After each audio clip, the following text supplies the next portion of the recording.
Thanks for coming today to the talk I'll be giving. We're just talking about how to build a modern data catalog. So I'll go through a couple of things today. So first of all, some of you might be even wondering, why do you even need a modern data catalog to start with? So hopefully I'll cover that and convince you that you do need one. And second is, well, what makes a data catalog modern, right? If there's a modern version of it, there must be a legacy version of it as well. What makes it modern? And then finally, I'll get into how do you actually build a modern data catalog. So a little bit about myself first.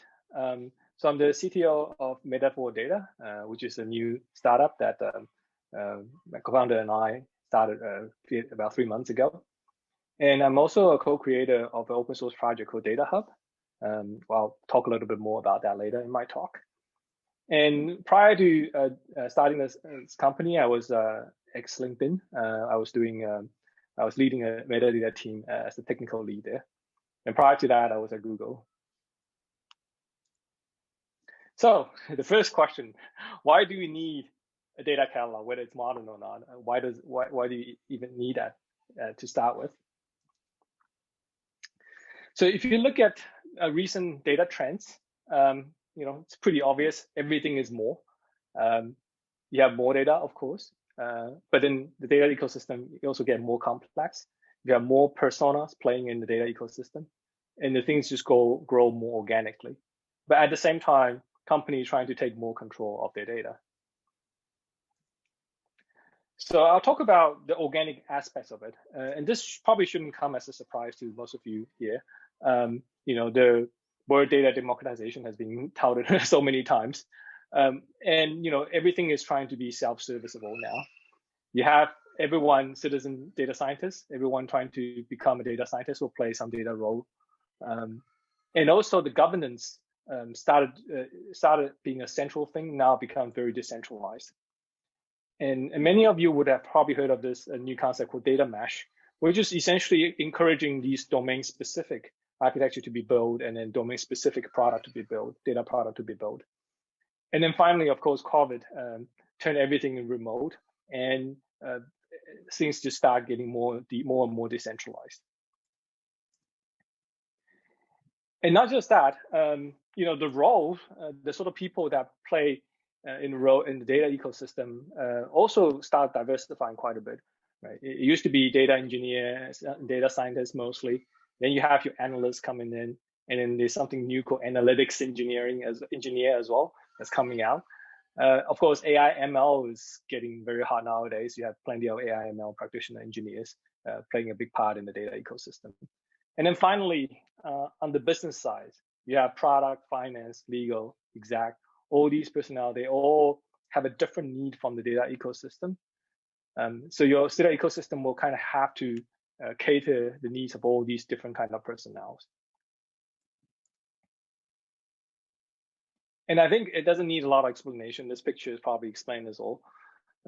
Within the span of 8 years, the sort of system that you can have in data has expanded, has exploded essentially over that time. Instead of seeing a consolidation, what you're seeing is actually a proliferation of more and more tools.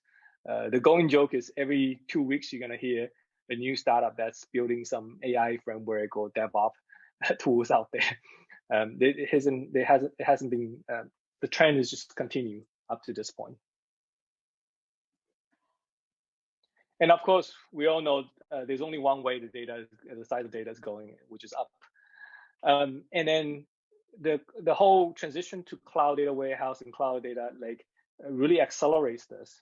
Now it's cheaper and easier than ever to put a huge amount of data in the cloud, and there's no stopping to that either. But above all that, companies really want to get a better handle of their data.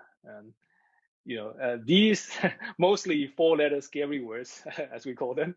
These are laws that hopefully many of you are familiar with. Some of them are pretty broad, and some of them are specific to industries and whatnot. But suffice to say that company, despite all the complexity and then organic growth and more players and more more cook in the kitchen sort of scenario. At the same time, the company also need to have a better handle of all their data. They need to know exactly what they have, and they need to know where to find things. They need to know who should be given access to what, and so on and so forth. So what does that mean? What do all these trends really lead to? Lead to various kind of challenges. The first challenge that is commonly heard is finding data is hard. And this is not just, there's plenty of studies supports that. Here's a quote from Lyft. About 30% of the time, data scientists were wasted on just finding and validating data. Similar figure quoted by IDC, 37% of time is spending on searching for data. And IBM research even quoted something even crazier, saying that the business leaders spend 70% of their time just finding the data and 30% of the time using the data. So certainly finding data has become much harder because of this new data ecosystem that we're having.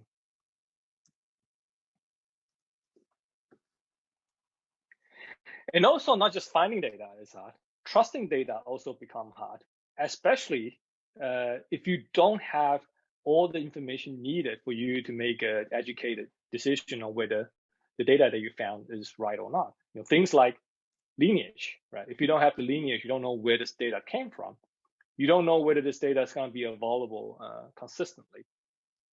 If you don't know the quality of the data, whether the pipeline is healthy or not, and if you don't know how the shape of the data look like, the distribution of it, and if you don't know who owns the data or even relevant documentation, and if there's no external certification or curation of these data sets, no wonder you will not be able to trust the data that you found. So not just that, managing data also becomes hard. Traditionally, some of the things that are very top-down centralized becomes very hard to do in this new ecosystem as well. Things like compliance, how do you keep your data consistent across multiple systems? What do you give in data access? The traditional role-based data access is never enough now. How do you retain your data so you're in compliance with various law? And how do you do security? So all of these things are becoming hard as well. And that's why it leads to the need of a data catalog to solve some of these problems. But before we get into that, let's take a look at who has built a data catalog.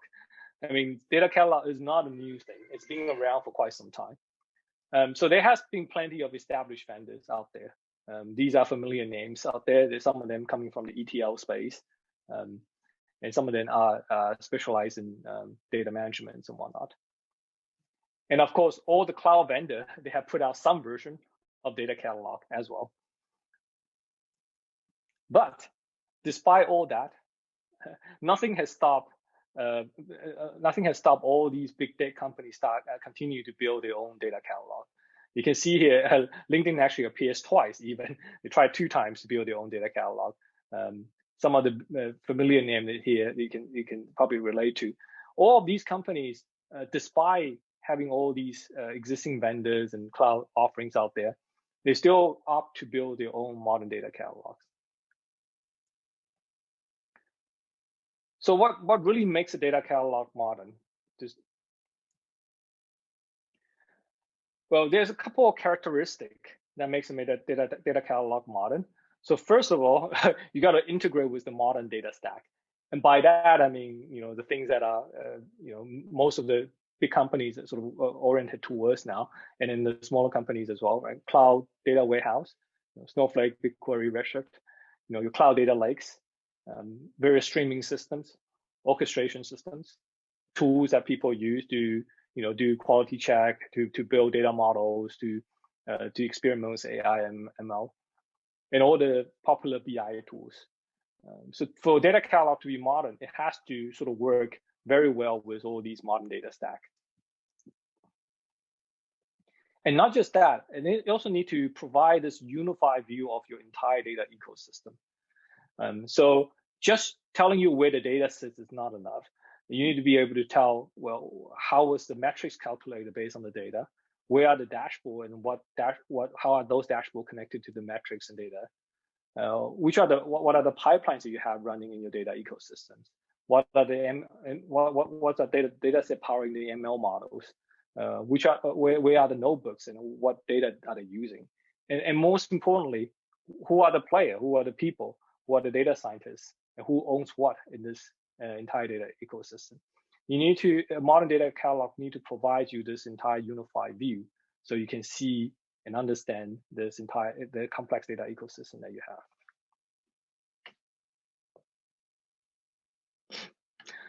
And also, you need to provide a rich search and discovery experience.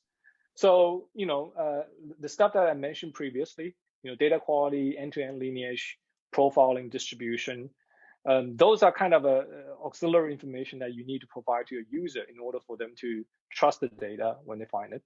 But also, the discovery experience kind of need to be personalized to the people, right? I mean, a lot of time, different organization will use data differently, and then of course different people will use data very differently. So you need to provide an experience that are tailored to the kind of user that are doing the discovery.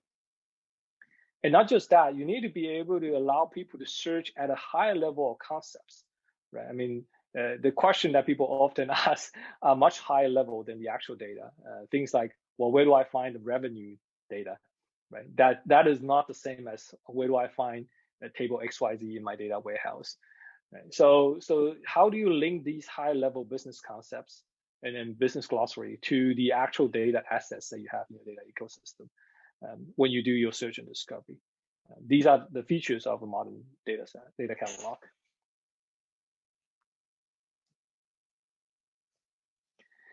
And also, the data catalog itself need to allow people to enrich and collaborate. So it's not just a dumb catalog that just shows you things that you can find. It will allow people to be able to collaborate, tagging and classify data, providing example queries, documentation, doing discussion, having other social interactions within the data catalog. And then that sort of builds up your tribal knowledge that becomes a new knowledge repository to help the next person to better understand and better use your data.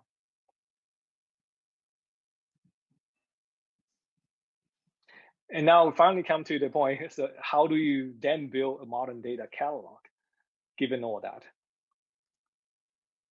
So I'll talk a little bit about the LinkedIn journey because it plays a very important part in this evolution of modern data catalog, as far as we're concerned.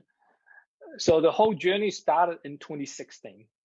This is the very first version of data catalog that was built inside of LinkedIn. And it was definitely nowhere close to a modern data catalog. It was kind of as simple as anyone would attempt to build a data catalog would probably start with. So you start by writing a bunch of crawlers, inspired by Google, right? And then these system basically wakes up every night and pull metadata from various places. And you stick it into a database and then put a search engine on top and allow people to search it. And that's pretty much it. And this system was actually open source. It's called a Warehouse back in 2016.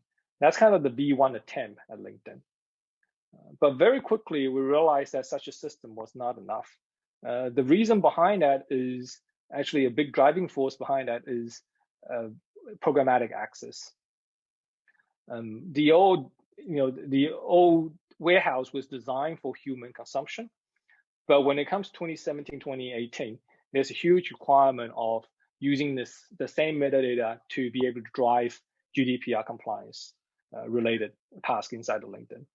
So we need to build a proper system that is capable of getting metadata from a large number of sources in a sort of near real-time fashion, and also need to be able to serve these large amount of API requests coming in from various systems that enforces GDPR. So we rewrote a big part of this system, the backend part of it, and we call that V2 TMS. And this system basically changed from a pool-based ingestion, mostly crawler, into a Kafka-based push-based system, where metadata sources push their metadata changes into the central repository. And also we broke the monolithic app into an app plus a backend. And we also constructed very opinionated models about how the metadata should look like. And then come after that, we decided that our V2 attempt was good, but there are certain things that we didn't quite like about it. So we did a V3 attempt on the system. And then the push-based ingestion, Kafka-based ingestion was kept because that was the thing that was able to help us to scale to 20 plus different kind of system inside of LinkedIn. And then we also realized that the monolithic service that we had wasn't a good choice because everything is written as microservices nowadays. So we basically turned that into a distributed metadata services. But most importantly, we realized that having a very opinionated model significantly reduced our ability to extend our model to other domains that we would like to capture. So we came out with generalized models. And at this point, we also renamed Warehouse into DataHub. And in 2020, we open sourced that to the world. So if you look at the architecture of DataHub, or in our opinions, a modern data catalog, how it should look like, it's actually not terribly complicated. So on the top left, you have this green box called providers. These are various metadata systems. These are various data systems that either store the metadata or produce the metadata. And these metadata, like I mentioned before, get pushed through events, Kafka events, in the case of DataHub, through ingestion pipeline. And this ingestion pipeline send it to store these information in a document store, and then serve it through API. But at the same time, it also emits these metadata change events or other metadata. Sorry, it also emits all these events when the metadata was changed. And this change stream, think of it as a CDC stream for the metadata, is used for indexing, the search index, and then build up the GraphDB. But at the same time, this event stream can also be used for triggering other applications that would like to use the metadata to perform a certain task based on the change. And then finally, on top of this metadata platform, this blocks at the bottom here, is where you build various applications. And then DataHub, the search and discovery portal, is built on top of that. But then, like I mentioned before, there's also many other use cases that including programmatic access that go through the same API.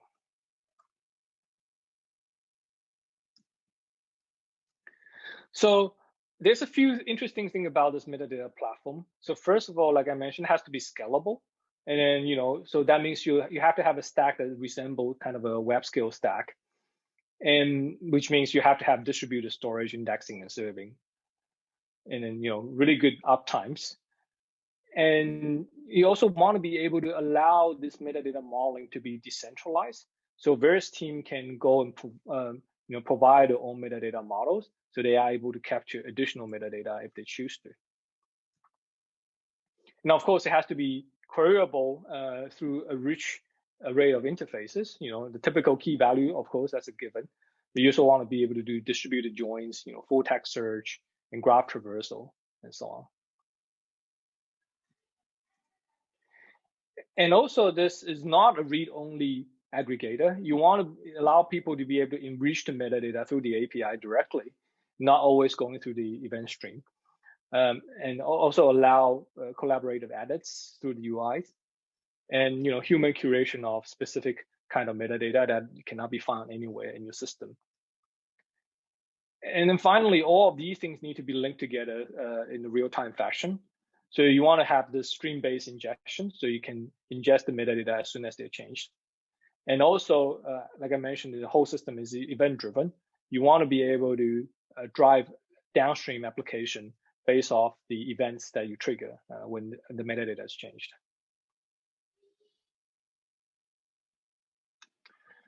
So I'll talk about how you can ingest data. There's various ways of ingesting the data into the system. The most common way, actually, sadly, is this black box, where you have some system that contains the metadata, But the only way to get that metadata out is through some API or some external dump of the data. So in this particular case, you have to basically write, go back to the original way of doing it, is to write a bunch of crawlers that basically wakes up regular intervals and then grab the metadata from the system. But if you're lucky enough to have a system that's open source and you have access to the source codes, or it's your own custom system, that you're able to instrument the places where metadata has changed, then you'll be able to directly emit the event at those points. And some systems actually already have an existing change stream coming out of it. So you'll be able to do an event conversion from the existing change stream into the standardized metadata change event. And then finally, if you are lucky enough writing a brand new metadata service, then you can, there's another way of doing this, is to provide a data access layer where you can instrument into your code directly where the data was actually written. And that way you do not need to manually emit events on your own.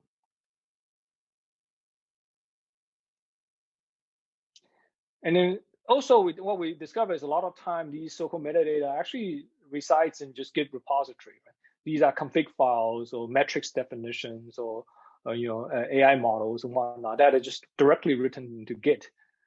So in those cases, you will do kind of a traditional CI/CD pipeline integration where the pipeline, as it builds or deploys, it will emit the event on the behalf of the code, the author, so to speak.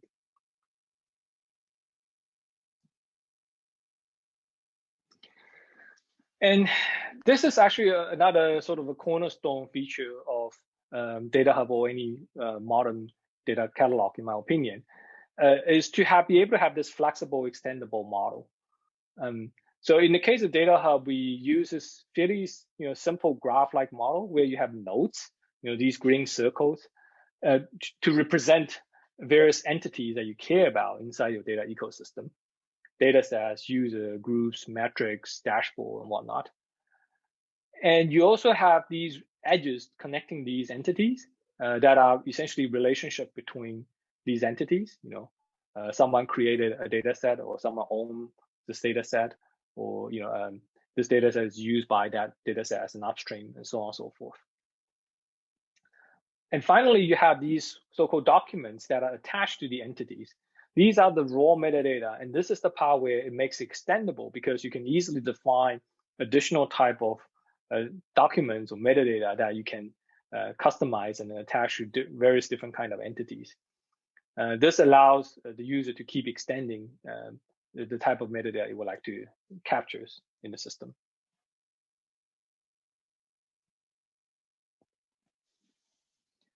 So finally, we'll talk about, so now you have the modern data catalog, but what's the future of it? What can you use it for? There are many other use cases beyond the traditional search and discovery use cases for data catalog, and I'm listing some of them here. Impact analysis, this is very important. When something goes wrong, you want to be able to debug, you want to be able to know where in that chain of upstream did something break. And having that end-to-end lineage will help you to be able to debug that easily. Lifecycle management. This is actually also an interesting topic that probably a lot of you can relate to. A lot of time when you change the schema of a table, you don't know who you're breaking. You don't know who to talk to. You don't know who to notify. And because of that, we often see people either too afraid of changing the schema, or always try to change it by adding additional fields, retiring old fields, or just change it and see who breaks. Right? None of those is very ideal. What you want is to be able to know exactly who's using your table and then tell them in advance that a change is coming down the pike, so they are able to plan for that. Data governance is another interesting field, and it's a big field, and there's multiple angles to it. But if you think specifically in terms of consistency, reducing duplications and making sure you don't grow in an uncontrolled fashion, you need to have a good sense of what your data ecosystem look like. So that's why modern data catalog will be able to help you in terms of driving that initiative. And like I mentioned, compliance is definitely a thing that is very, very close to the data catalog use cases.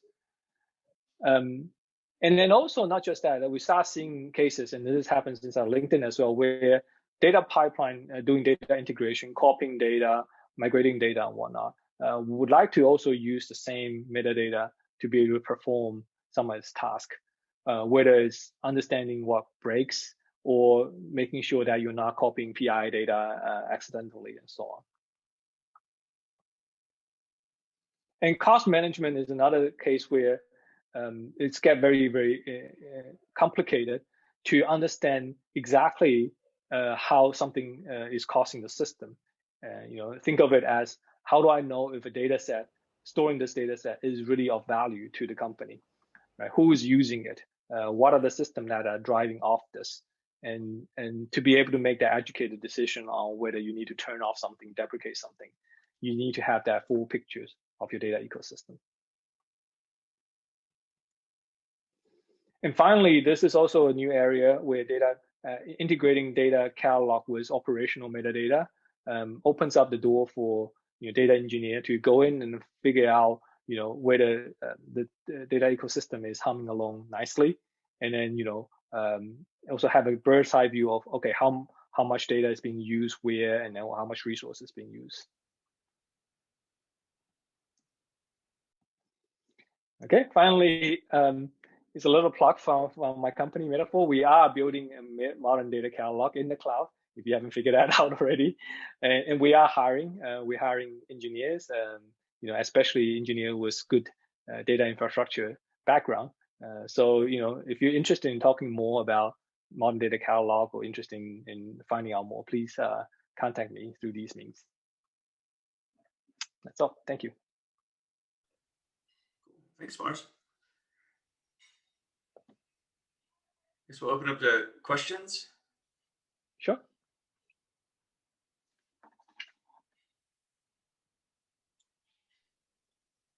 So I guess, what are you going to do different with Metaphor than what LinkedIn did for their data catalog? Sure. I mean, LinkedIn definitely built something that solved LinkedIn's specific problem very well. And this is something that we've seen sort of happening over and over again. Remember that long list of companies that I showed previously? Most of these companies have built something that are very specific to their company. And I think LinkedIn has tried, when we were at LinkedIn, we did try to build something that is a bit more generic. But regardless, it is still kind of very tailored to LinkedIn's tech stack, which is actually, sadly, is not a very modern tech stack because of the legacy of the company, right? So I think one thing we're trying to do is definitely trying to build a system that is more cloud friendly and more cloud native, to be able to work with a lot of the new technology that other companies are using out there, especially new companies. So that is definitely one thing that we will try to build. But also the other thing is, when we did this at LinkedIn, we did try to sort of dabble into many different fields, as you've seen in my presentation. There's many applications, many use cases we're trying to tackle. And then because of that breadth, we end up not doing each one of them very deep. So with Metaphor, we want to focus on the search and discovery experience first, and then get really good on that, and then start moving into other areas. So that will be a very different approach that we intend to take as well.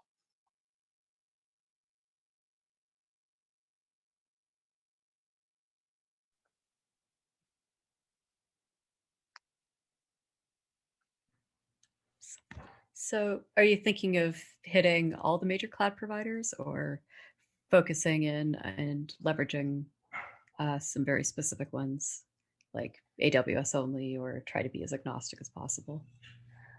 I think ultimately we want to get into everything, but the reality is we're a small startup, just started, so we will probably focusing on one first. But the other trend that we start seeing is that a lot of companies are going multi-cloud now as well.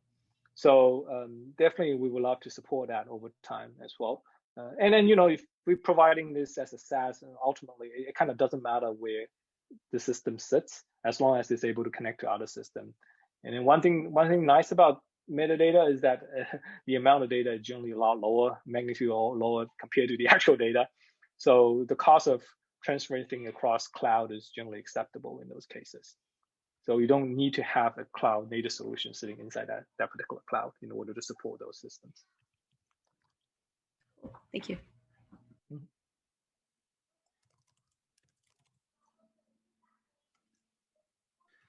Sorry, Fitz has a question. Where does master data management fit in the data catalog stack?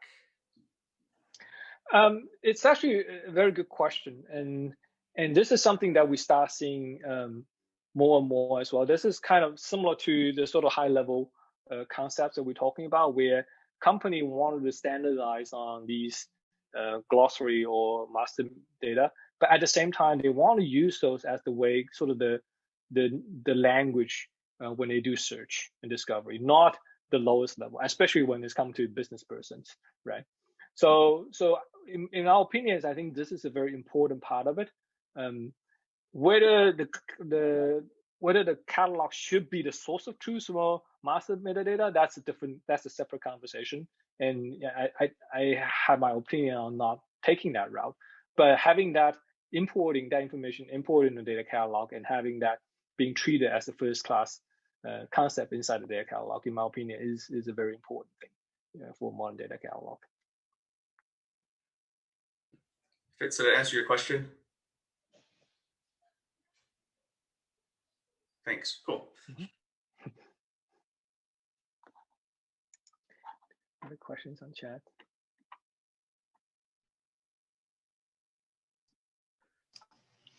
I was wondering if you could give an example of, you talked about opinionated models, limiting what people could do, and then being more flexible in other ways as an alternative.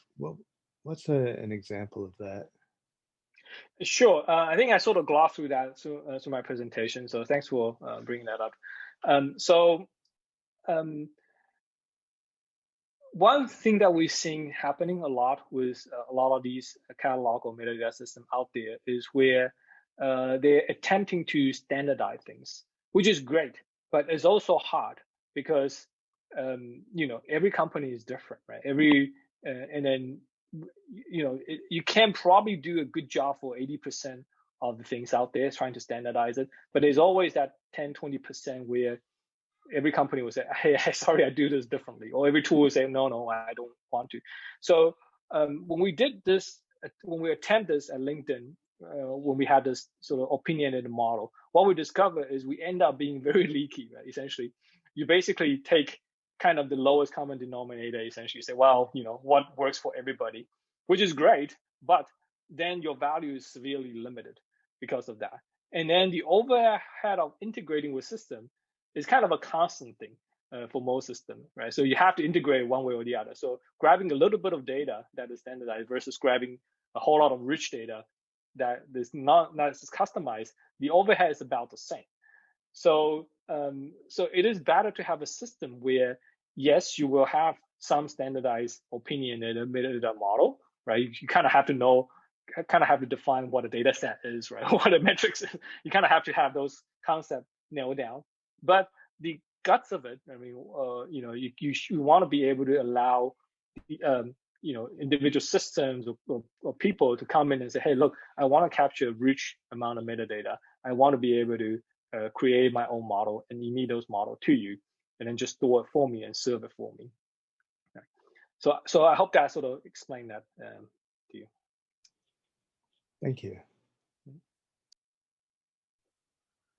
What are some of the organizational challenges that you find with successfully implementing a data catalog?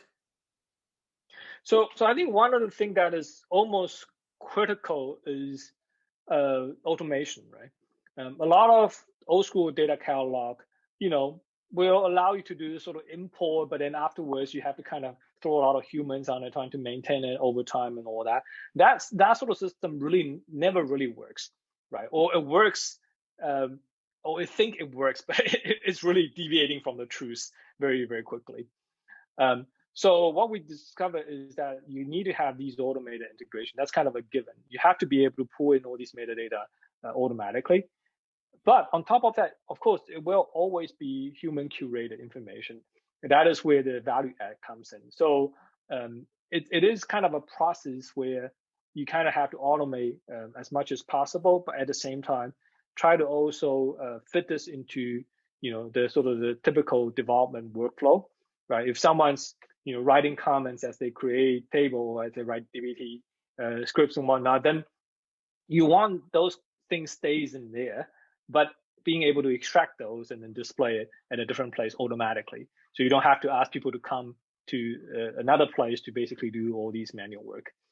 So in our opinion, those kind of it has to be kind of integrated well with the development process in order to really make it successful. Otherwise, what we discover is a lot of time, companies are excited to jump on board, start some data catalog system, but over time, this just becomes some stale information that nobody really care about.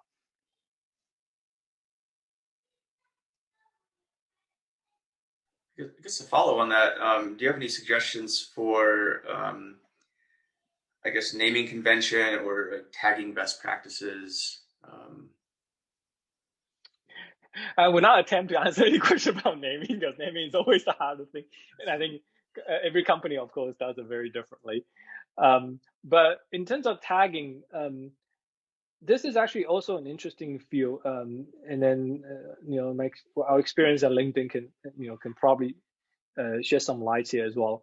What we're seeing is a lot of time, there's kind of two schools of doing things. One is to be as freeform as possible.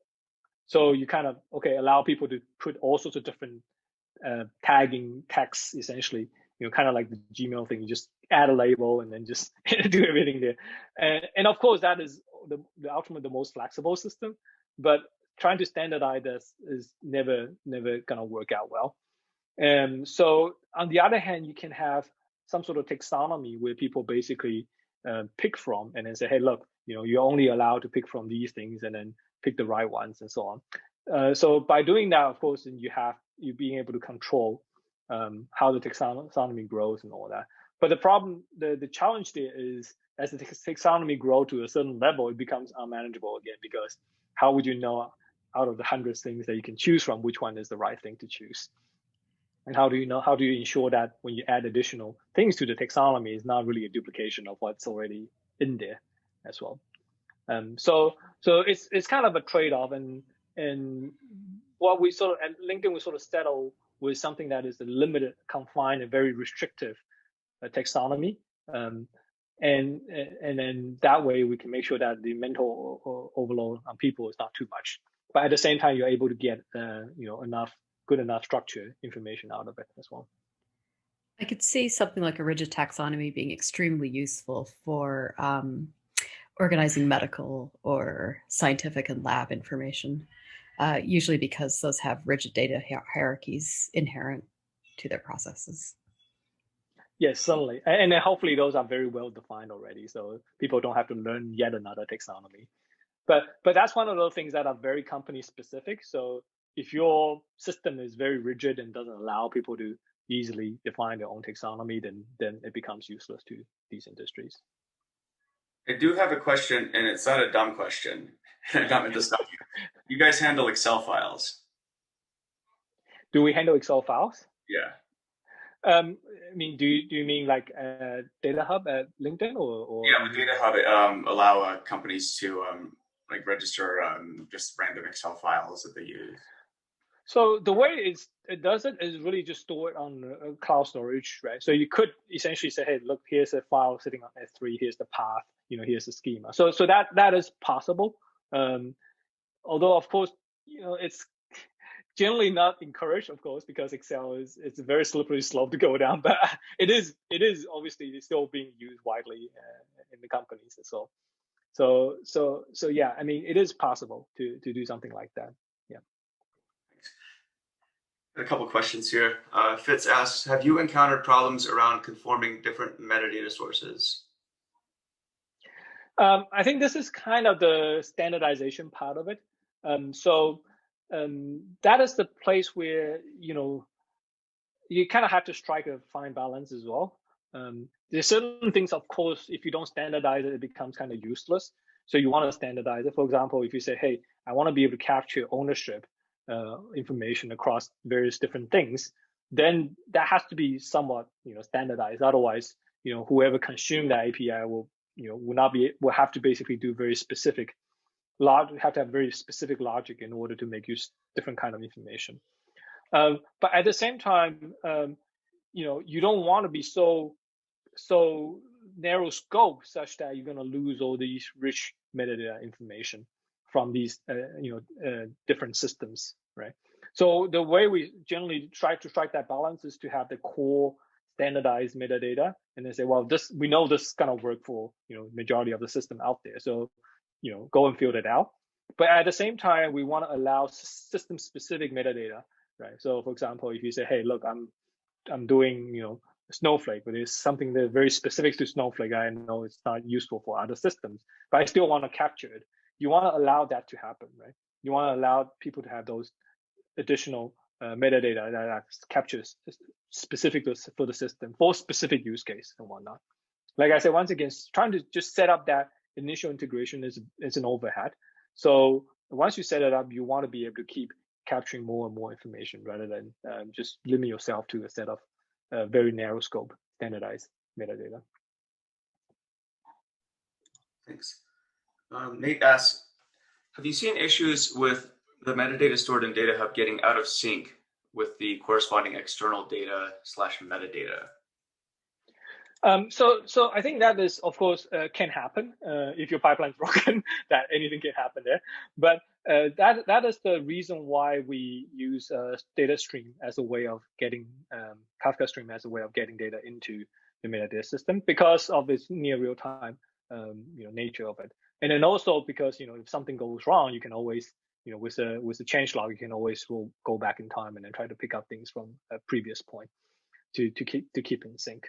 I think the thing that we see more happening out of sync is actually whatever is stored inside the metadata system, and then for someone else to use it. That is the place where out of sync can happen a lot, because a lot of systems will say, hey, I don't want to call your API constantly, so I'm gonna take a cache of your data. I might just grab it every night or something like that. But then that is essentially when you have the out of sync problem, and we sort of mitigate that through this chain stream coming out of the metadata system as well. So potentially, if people must cache data, they can cache it, but the chain stream can serve as a way of invalidating the cache automatically, and you can repopulate the cache using the chain stream. Thanks. Nate, did that answer your question? Cool. John asks, how do you view a robust data catalog? What does the UI look like? That's an interesting question. I think the robustness is, I'm not quite sure if it's the right word to describe the data catalog itself, the UI part of it. I'll say, a good data catalog UI should be a lot more user-friendly, right? And then should be able to, like I mentioned before, should be able to provide a rich wealth of metadata for people to make an educated decision and understand the data assets better. So, from a UI perspective, I think having generally the trend that we're seeing with all these modern data catalog is kind of tend to have this sort of Google-like experience where you have a search box or type in the search and then start getting more things. We're actually sort of evaluating that internally as well to see whether that is the most intuitive way, because what we discover is a lot of time that is actually not necessarily true. When you type in, it's a little bit different typing into web search engine, you get like billions result back, and then you only care about the first 2 pages of the result, versus trying to get, a million data set back and then have no way of knowing which one is really the one that you want. So search engines may not be the right way to represent this data back to the user. So we are sort of exploring different kind of UI, but it's still early days for us as well. So we don't proclaim that we've solved this problem at this stage. Cool, thanks. Any other questions? So We're doing a lot of work these days in capturing lineage information and things like that, but we have yet to use that to help surface maybe the most important data sets, and looking at maybe popularity ranking, things like that, based off of capturing queries that people are running in the system, various systems across Hive and Presto and things of that nature. I'm wondering what you've got in the works at your business as far as surfacing those sorts of things.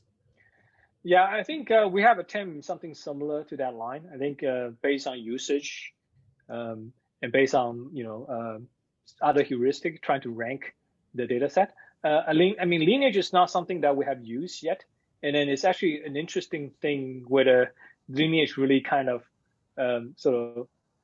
relate to sort of the page rank analogy inside of search, whether that will work as well as that. I think it's kind of questionable at this stage.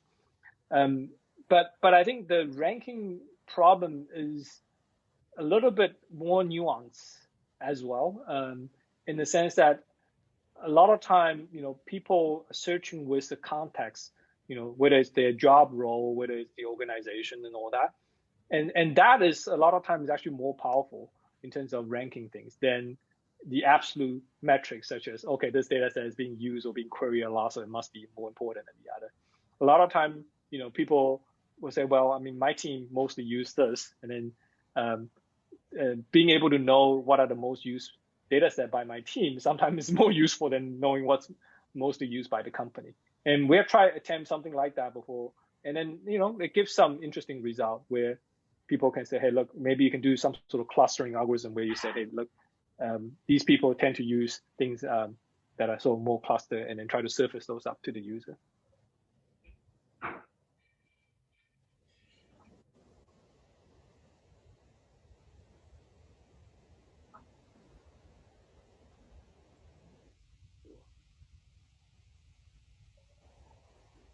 What other questions you got?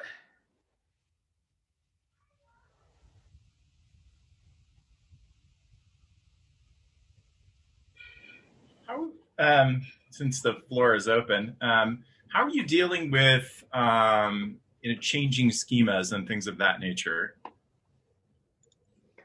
In terms of surfacing that information to user, or in terms of capturing it, or? Yeah, capturing it, and how is it represented back to the user? Got it. So actually, one thing I didn't mention in the slide is that all the metadata that's captured by the system is versioned, and then it keeps every versions of it. So in terms of capturing the schema, essentially, every time we receive a new schema for the same data set, for example, then we'll capture it as a new version. We only do that if there's an actual diff, right? If there's no diff, then it's the same version. So the way we sort of represent it back to the user is by this sort of version way of saying, hey, look, here are the last 10 versions of the schema.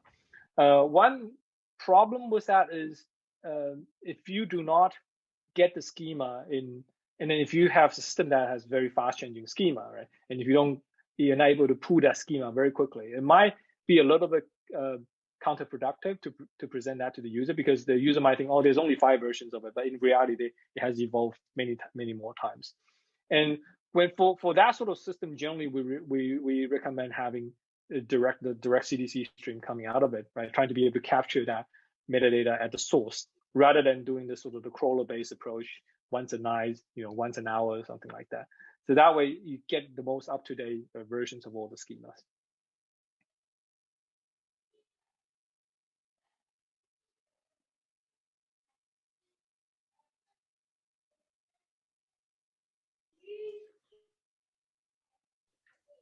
Cool. Any other questions?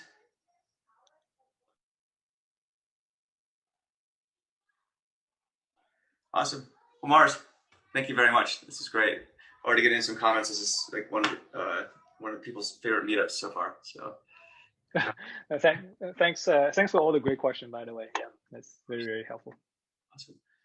Cool. Well, with that, yeah, thanks a lot, everybody, for showing up to the the February edition of Utah Data Engineering Meetup. I guess we'll see you next month. I'm going to stop recording, but I'll leave the floor open for a bit. So.